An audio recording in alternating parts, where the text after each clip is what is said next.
நாங்கள் ஆப்பர்ச்சுனிட்டிஸ்க்கு வெயிட் பண்ணல, நாங்கள் ஆப்பர்ச்சுனிட்டிஸை கிரியேட் பண்ணணும். அந்த மாதிரியான கோயம்புத்தூர் மாதிரி இருக்கிற இடத்துல நம்ம வெளியிலேருந்து பெரிய இன்வெஸ்ட்மெண்ட்ஸ் கொண்டு வரதுல நம்பிக்கை.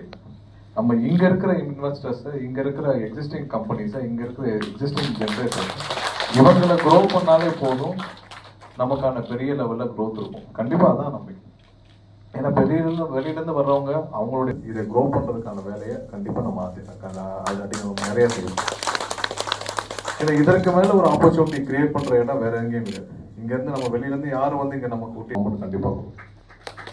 ஏன்னா நீங்கள் க்ரோ ஆனால் போதும் நிறைய எம்ப்ளாய்மெண்ட் கிரியேட் ஆகும், நிறைய ரெவன்யூ வரும். எம்எஸ்எம்இ செக்டர்ஸ் கண்டிப்பாக க்ரோ ஆகணும். இங்கே கோயம்புத்தூர் மாதிரியான ஒரு எக்ஸாம்பிள் எம்எஸ்எம்இ செக்டர்ஸ் இந்தியாவிலே கிடையாது. இங்கே அவ்வளோ பேர் க்ரோ ஆகிருக்காங்க.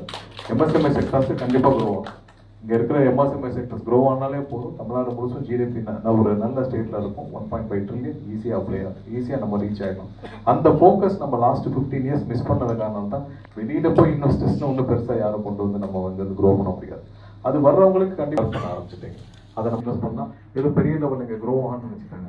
அப்படி இல்லை. இங்கே இருக்கிற எவ்வளோ எம்எஸ்எம்இ செக்டர்ஸ் எத்தனாயிரம் பேர், எத்தனை லட்சக்கணக்கான ஒரு திருப்பூரில் ஜென்ரேட் பண்ணது வந்து வேற எந்த ஸ்டேட்டும் பண்ணி அவங்களுக்கு தேவையான சப்போர்ட்டை கொடுத்தாலே போதும், நம்ம ஈஸியாக 1.5 trillion ஈஸியாக நம்ம ரீச் பண்ணிடலாம். ஸோ அடுத்ததான் நீங்கள் எல்லாம் சொன்ன உங்களுடைய இஷ்யூஸ் எல்லாம் சொன்னீங்க. கண்டிப்பாக நம்ம பவர் செக்டர்ஸில் நிறைய ரிஃபார்மேஷன் கொண்டு வந்துருக்கோம். 2 days இன்னைக்கு சைன் பண்ணதா இருந்துச்சு, நாளைக்கு சைன் பண்ணதா இருந்துச்சு. பட் டே ஆஃப்டர் டுமாரோ நாங்கள் மாற்றிருப்பேன். நம்ம ஐஐடியோட நாங்கள் வேலையை பண்ணிட்டு இருக்கோம். ஸோ ஃபஸ்ட்டு பெஸ்ட் பாலிசி, பெஸ்டோடைய பாலிசி நல்ல ஒரு டிஃபைன்டு பாலிசியாக. ஏன்னா நம்ம ஒரு பாலிசியை கிரியேட் பண்ணிவிட்டு அது இண்டஸ்ட்ரியில் உங்களுக்கும் சப்போர்ட் எல்லாம் பண்ணக்கூடாது. டெஃபினட் எவ்வளோ பர்சன்டேஜ் நீங்கள் ஸ்டோரேஜ், எவ்வளோ டிஸ்சார்ஜ் பண்ண போகிறீங்க, எவ்வளோ பர்சன்டேஜ் இன்வெஸ்ட் பண்ண முடியும், அண்ட் எந்தெந்த இடத்துல இன்வெஸ்ட் வச்சுருக்காங்க. ஸோ அது நம்ம கிளியராக லோட் ஃப்ளோ ஸ்டடி கிளியராக பண்ணிவிட்டு transformation. We therefore need an ecosystem where adopting renewable energies, when renewable energies become accessible to MSMEs, sustainability and competitiveness. That is the philosophy behind Coimbatore. Together, industry associations, academia, institutions, and government to shape the future of our city. Together, we have electricity being our main raw material for carbon reduction in it, so that we can have some cost saving in the benefit of it. And as Mithun said, we also face the networking charges in the rooftop solar. மாறட்டும் sir. அந்த growth வரும்னா industry first grow ஆகும் sir. அதுக்கு main ஹார்ட்டே நீங்கள் current நீங்கள் effective price இருந்தால் 1.5 trillion இல்லை 2 trillion போயிடலாம் சார். ஒரு ப்ராப்ளம் இல்லை. Two small issues sir.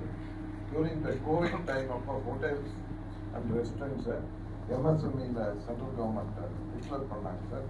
எம்எஸ்எம்இக்கான எல்லா பெனிஃபிட்ஸும் கொடுக்கணும்னு சொல்லியிருந்தாங்க.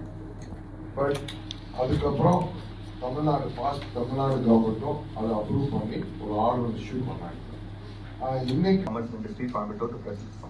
Good evening. Welcome to Coimbatore, sir. Renewable energy and this network charges on rooftop solar installations that do not export power to the grid has created a lot of uncertainty and adversely affecting investments.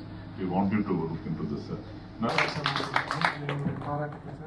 White பேப்பரும் ஃபுல்லாக படித்தோம். ரொம்ப நல்லா present பண்ணியிருக்கீங்க. நீங்கள் இந்த year ஏற்றலை, வெறும் 1 year almost 1 monthலேயே power காஸ்ட்டை ஏற்றாமல் விட்டுட்டீங்க. நெக்ஸ்ட் இயர் குறைப்பீங்கன்ற எதிர்பார்ப்போடு இருக்கிறோம். கண்டிப்பாக குறைச்சிருவீங்கன்னு நினைக்கிறீங்க. எனக்கு ஒரே ஒரு சின்ன வேண்டுகோள் தான் சார். ஸோ ரூஃப் டாப்பில் வந்து நம்ம எல்லாருமே வந்து சோலார் போடுறோம். அது கீழேயே நாங்கள் யூஸ் பண்ணிடுறோம். அதுக்கு வந்து நீங்கள் 0.09 rupees போட்டுட்ருக்கீங்க. அதை ஏதாவது கொஞ்சம் குறைச்சிங்கனாலோ இல்லை தள்ளுபடி பண்ணிங்கனாலோ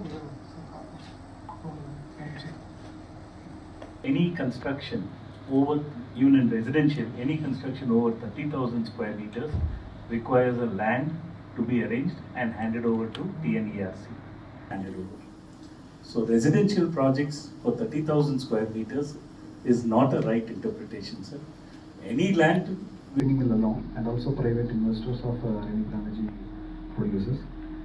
எங்களோட மெயின் பாயிண்ட் என்ன, எனக்கு ஃபர்ஸ்ட் ஆஃப் ஆல் அந்த processing of pending NFRs and also LFSS cases வந்து நிறைய இன்னும் பெண்டிங் வச்சுருக்காங்க. ஆஃப்டர் நம்ம பிஃபோர் இங்கே வந்து அதை சீக்கிரம் கிளியர் பண்ணி கொடுத்தாங்கன்னா இன்வெஸ்டர்ஸுக்கும் பெட்டராக இருக்கும். அதே டைமில் கிளியரன்ஸ் வந்து இம்ப்ளிமெண்ட் பண்ணுற மாதிரி ஒரு ஐடியா பண்ணணும். And name transfers cases and sell to cloud to கேப்டிவ்க்கு வந்து இன்னும் அதுவும் எக்ஸிக்யூட் பண்ணாமல் இருக்குது. ஸோ அது மெயின் பாயிண்ட்டாக And consider our concerns. I have the privilege of representing Renewable Energy Producers Association of Tamil Nadu. I have the privilege of representing our 1,000+ members who are generating members in our association.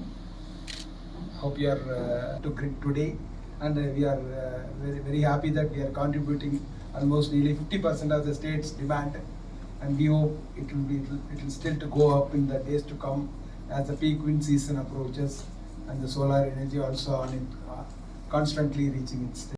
Meeting of Honorable Minister for representing all our issues.